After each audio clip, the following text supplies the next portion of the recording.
वैसे ये प्यार मोहब्बत की बातें अच्छी नहीं होती और इनमें हकीकत भी नहीं होती, लोग भावना में बह जाते हैं। अगर आप सच्चाई में उतरेंगे तो मामला कुछ और ही है, कोई मतलब ही नहीं इससे। क्या एक बार इश्क हुआ, प्यार कर बैठे हम, मेरा महबूब मुझसे एक पान ले गया। एक बार इश्क हुआ, प्यार कर बैठे हम, मेरा महबूब मुझसे एक पान ले गया।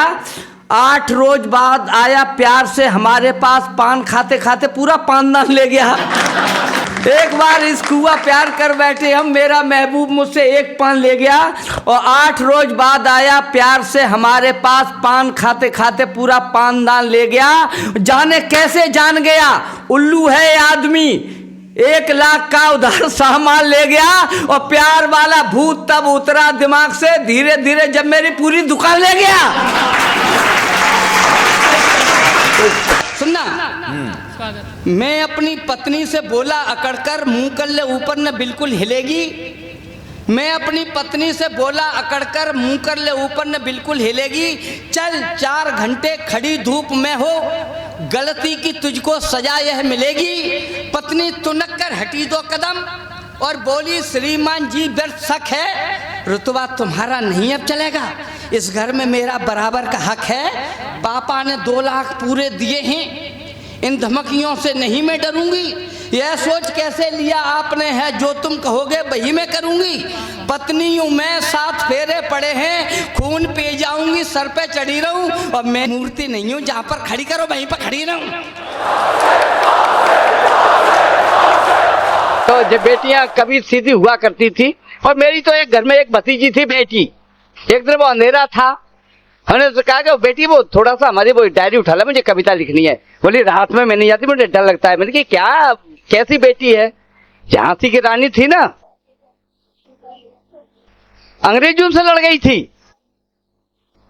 बोले रहने दो, जब तुम्हारी उम्र के भगत सिंह थे तो उन्हें फांसी चढ़ गई थी। तो बेटियां किसी से कम नहीं है रियाज भाई, बेटे मासूम हैं। सच कहता हूं, बेटे बेचारे बहुत नाजुक है। संवेदनशील लड़के होते हैं कि लड़कियां होती है, आप देख लेना। मैं बताता हूं, अगर एक बस में एक लड़की जा रही है तो एक लड़का जा रहा है, अगर लड़के को अगर नींद आ जाए और उसका सिर किसी तरह उस कन्या बेटी पे पड़ जाए तो लड़की कैसे कहेगी, हट इडियट कहेगा, पकड़ लिए तेरे को, सीधा नहीं बैठ सकता, तेरे बाप ने यही सिखाया है, बदतमीज कहेगा, पुलिस बुलाऊं? एक शब्द नहीं देगी लड़की। अब आप इसको पलट दो साहब, अगर लड़की को नींद आ जाए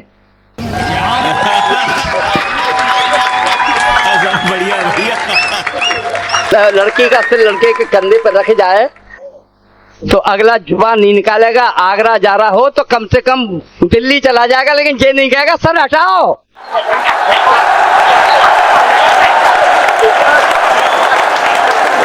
तो संवेदनशील कौन है, लड़के के लड़कियां? बहुत बढ़िया, एक बात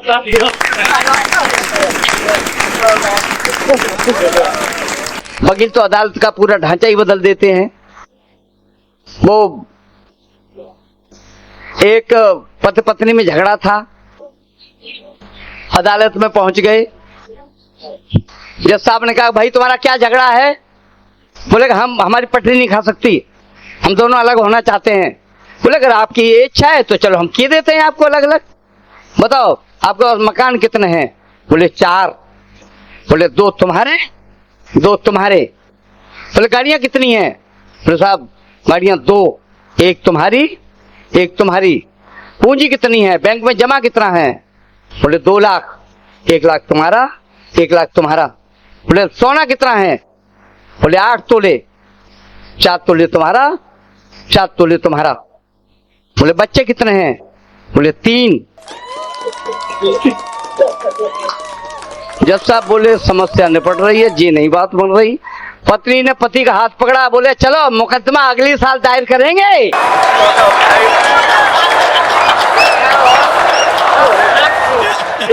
एक लाइन की कविता पढ़ रहा हूं राय जी।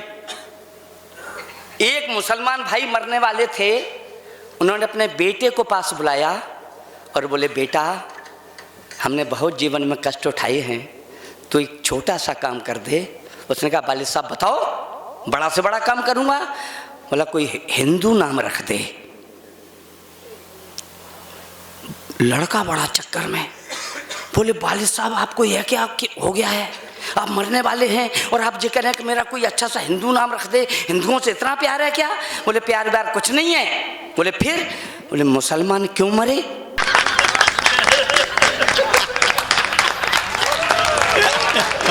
अरे वाह वाह वाह वाह वाह वाह वाह वाह वाह वाह। हमने कक्षा 8 में, मेरे साथ एक लड़का पढ़ता था साहब, एक कविता नहीं, मैं सच कहता हूँ, मैं जैसा अंदर हूँ वैसा ही बाहर दिखता हूँ, मुझ में एक कमी है, मैं सच्चाई लिखता हूँ।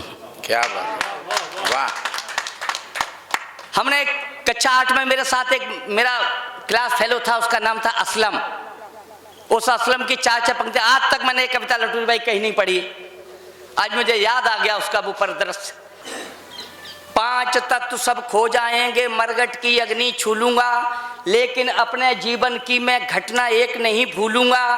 कैसे गला घुटा करता था देशभक्त के अरमानों का, मेरे साथ पढ़ा करता था लड़का एक मुसलमानों का।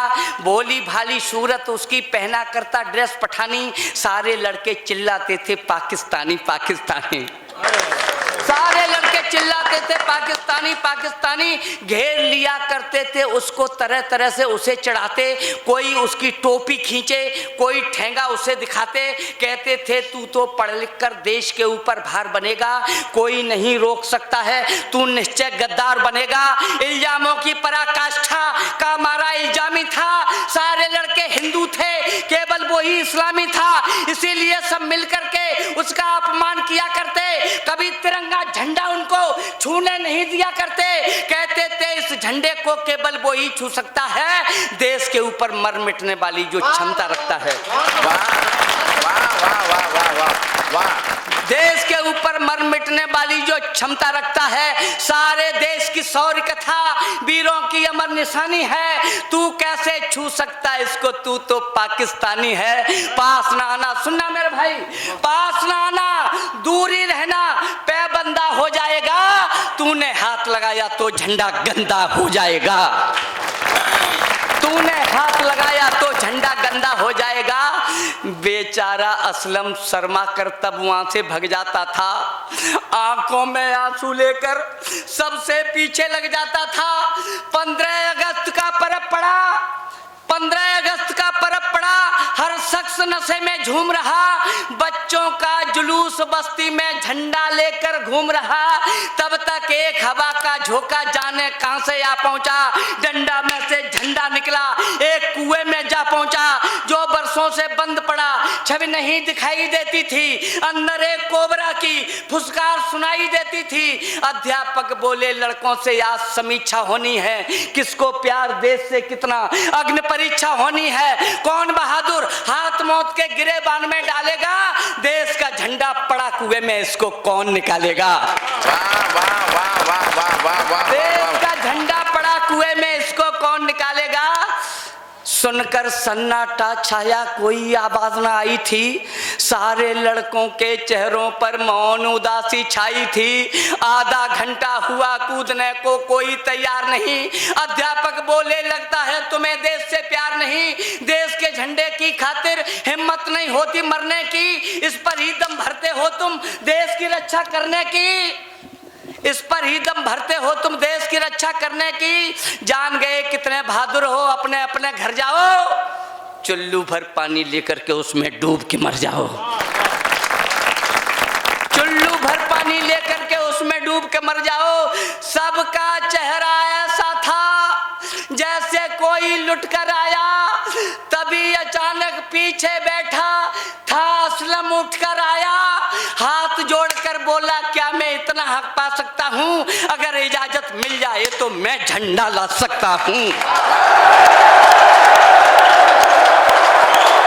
अगर इजाजत मिल जाए तो मैं झंडा ला सकता हूँ। सांप काट ले मर जाऊं तो थोड़ी देर को रो लेना, और झंडा गंदा हो जाए तो गंगा जल से धो लेना। वाह वाह वाह वाह वाह वाह वाह वाह। झंडा गंदा हो जाए तो गंगा जल से धो लेना, कहकर कमर बांधकर अपनी वह कुएं में कूद पड़ा। झंडा लेकर जब आया बेहोश था, आंखें मूंद पड़ा, एक हाथ हाथ में झंडा था, एक में सर्प लपेटा था, हृदय की गत मंद पड़ी, आंख बंद कर लेटा था। सबने दी आवाज मगर असलम ने पलक नहीं खोला। अंत समय पर होठ हिले, हिचकी आई, इतना बोला, कोई आंसू नहीं गिरा देना, मैं देश की खातिर मरता हूँ। मरने से पहले तुम सबसे एक निवेदन करता हूँ, इस्लाम कभी गद्दार नहीं होता, संशय में मत रहना। हिंदुस्तानी मुसलमान से पाकिस्तानी मत कहना। हिंदुस्तानी मुसलमान से पाकिस्तानी मत कहना। यह शब्द हमारी देशभक्ति का करमन खाली देता है। ऐसा लगता है जैसे कोई माँ की गाली देता है। ऐसा लगता है जैसे कोई माँ की गाली देता है। कहते कहते नाकी फूटी। और इस सभा में कुछ लोग पढ़े लिखे बैठे हैं जिन्होंने बायोलॉजी पढ़ी हो, तो ये स्कैपुला जो बोन होती है, सर्प के काटने पर इसमें से ब्लीडिंग होती है, रक्तस्राव होता है, खून बहता है। जब आदमी के प्राणांत होता है आदमी का, वो वहां का सीन सुन लेना। कहते कहते नाकी फूटी, बह उठा खून कतरा कतरा। खून का रंग केसरिया होता है और बीच में झाग सफेद और नीचे जहर का पानी हरा हरा बह के जा रहा है। सुनना, कहते कहते नाकी फूटी, कहते कहते नाकी फूटी, बह उठा खून कतरा कतरा, बीच में झाग बहता सफेद, नीचे द्रव जहरी हरा हरा। समकोण बनाकर खुद लेटा, पैरों से डंडा बना दिया, असलम ने मरकर भी धरती पर देश का झंडा बना दिया।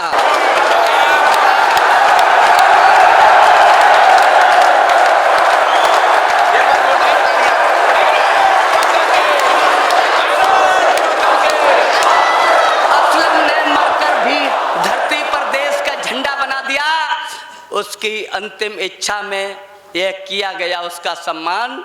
कब्र के ऊपर लिखा हुआ है भारत माँ का पूत महान। कब्र के ऊपर लिखा हुआ है भारत माँ का पूत महान।